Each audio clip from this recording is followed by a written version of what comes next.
ఇప్పుడు దాకా మీ లైఫ్ లో మీరు అంటే ఈ డే అసలు వచ్చుండొద్దు అనుకున్న డే ఏదైనా ఉందా? ఉంది. ఏంటిది?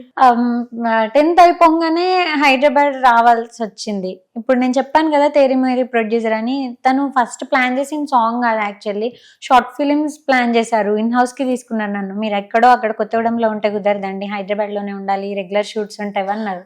సో ఇంకా మమ్మీ నాతో అన్నయ్యని అమ్మమ్మని పెట్టేసి హైదరాబాద్లో రెంటల్ హౌస్ తీసుకొని నాకు ఉండడానికి అన్ని ప్రిపేర్ చేసి, ఏవైనా కానీ ఇంట్లో ఎన్ని అయితే ఉంటాయో అన్ని సౌకర్యాలు అన్నీ ఇక్కడ హైదరాబాద్లో ఉంచేశారు నాకు. అన్నీ ఉన్నప్పటికీ డాడీ మమ్మీ ఉండరు కదా, అది చాలా అంటే చాలా నిజం. నేను అవి నా లైఫ్లో ఆ డేస్ ఇంకా రావద్దు నాకు, మళ్ళీ నేను ఉండలేను. వస్తుంది కొన్ని డేస్ మనం ఫేస్ చేయాలి, బట్ స్టిల్ నేను ఆ డేస్ మళ్ళీ కోరుకోను. కష్టం. ఇవాళ బిజీ అవ్వబట్టి అమ్మ నాతో ఉండాల్సి వస్తుంది.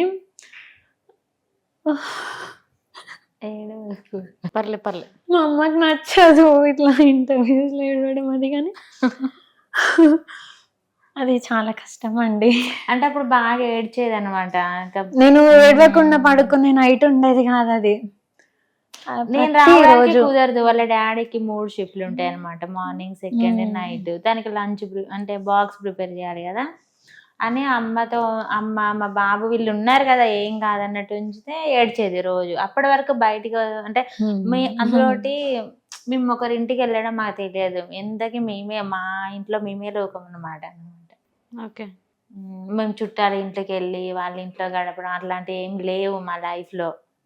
ఈవెన్ రిలేటివ్స్ ఉంటారు, కాకపోతే నాకు ఫస్ట్ నుంచి డాడీతో డిస్టెన్స్ అనేది ఏ రోజు లేదు. నా సమ్మర్ హాలిడేస్ వచ్చినా కానీ నేను పక్కన లేకుండా వాళ్ళ డాడీ పడుకునేవారు కాదు, వాళ్ళ డాడీ లేకుండా ఏమి ఉండేది కాదు. అట్లా అంటే అట్లా ఉండేది. సడన్ గా గ్యాప్ వచ్చేసరికి ఆమె తట్టుకోలేకపోయింది, ఇంకో వరల్డ్ అయిపోయింది నాకు. ఇప్పటికి కూడా ఆ డేస్ తడుచుకుంటే ఏడుస్తున్నావు అంటే ఆ రోజుల్లో ఎంత ఏడ్చుంటావో. నిజం, చాలా నరకం. ఎందుకు ఇంత చిన్న ఏజ్ లో ఇంత కష్టం ఎందుకు ఇచ్చినావు దేవుడా అనిపిస్తుంది. ఇటు చూస్తే ఫీల్డ్ అంటే ప్యాషన్, ఈ ఛాన్సెస్ రావాలి, సరే అని వదిలేసి రావడానికి లేదు. ఇంకా వేరే జాబ్ ఏదన్నా అంటే ప్రైవేట్ ఇదంటే వదిలేసి పూజ కోసం వచ్చి ఇక్కడ ఉండొచ్చు, కానీ అది వదిలేసి. కానీ డాడీకి ఇక తట్టుకోలేక ఏ రోజన్నా కాల్ చేసి ఏడ్చినప్పుడు ఇంకా వచ్చేసే వాళ్ళు, ఎమ్మటే బయలుదేరిపోయే వాళ్ళు డాడీ.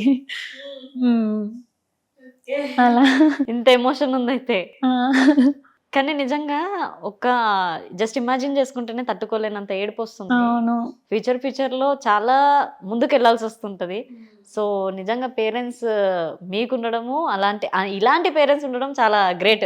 ఎందుకంటే నిజంగా స్టవ్ వెలగడం రానియకుండా అంతగా పెంచి నీ ఇష్టానికి నీ ప్యాషన్ కి పక్క నుండి సపోర్ట్ చేస్తున్నారుగా, వాళ్ళ కోసం నువ్వేమన్న మాటల్లో? వాళ్ళ కోసం నేను ఇంకా అంటే ఏం చెప్పలేను. నా లైఫ్ లాంగ్ ప్రతిరోజు వాళ్ళకి థ్యాంక్స్ చెప్పుకుంటూ వచ్చినా అది చిన్నది. ఎందుకంటే డాడీ నేచర్ నాకు తెలుసు కదా, ఆయన వాళ్ళ చెల్లెల్ని ఎట్లా పెంచారు, ఆయన ఏంటి అని అన్నీ తెలుసు. అట్లాంటి మనిషి ఇవాళ నేను కెమెరా ముందు కనబడతా, యాక్టింగ్ చేస్తా అన్నప్పటికీ ప్రతిదీ నాకు మించిన ఇంట్రెస్ట్ ఆయన పెట్టిండ్రు. ఇది నాకు ఇష్టం అని చెప్పినందుకు నాకు మించిన ఇంట్రెస్ట్ ఆయన పెట్టిండ్రు. సో వీళ్ళకి ఇంకా నేను ఏం చెప్పలేను.